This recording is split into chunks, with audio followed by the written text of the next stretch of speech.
एह जान तोहरा गइला के बाद कैसे जियत बनी हम। तोहरा का लगा कि तोहरा गइला के बाद हम जियत हैं कबो ना। एह जान बुझत दारू ए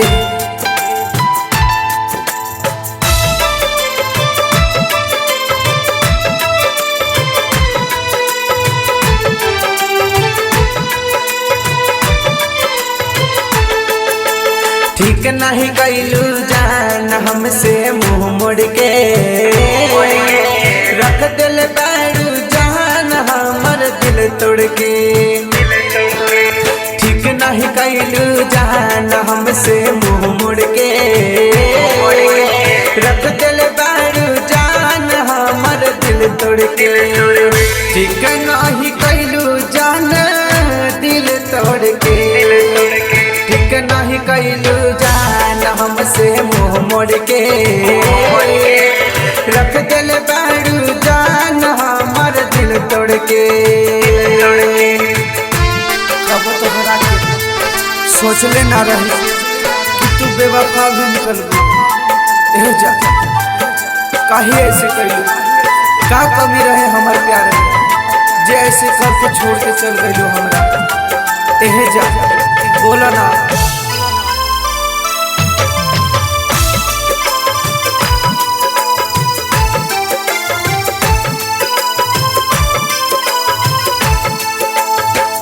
साह नहीं पाइबे तोहरो जुदाई मर जाइब याद में फसरी लगाए।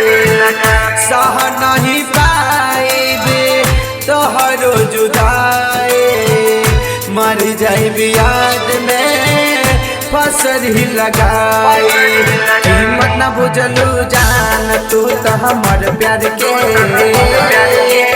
रख दिल बैरू जान हमर दिल तोड़ के। ठीक नहीं कैलू जान हमसे मुँह मोड़ के रख दिल बैरू जान हमर दिल तोड़ के। एह जान कीमत काहे न बुझतारू हमर दिल के, काहे ऐसे कैलू। हाँ कम कमी रहे हमार प्यार में जे तू हमके छोड़ के गइलो। हाँ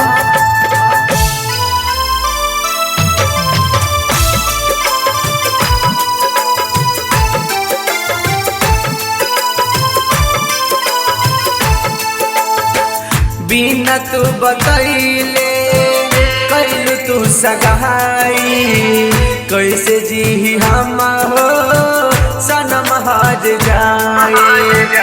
बिना तू बतैले कैलू तू सगाए कैसे जी हम हो सनम हार जाए। कीमत न बुझलू जान तू हमर प्यार के रख दिल बैरू जान हमर दिल तोड़ के। सुल्तान रोशन से गइलू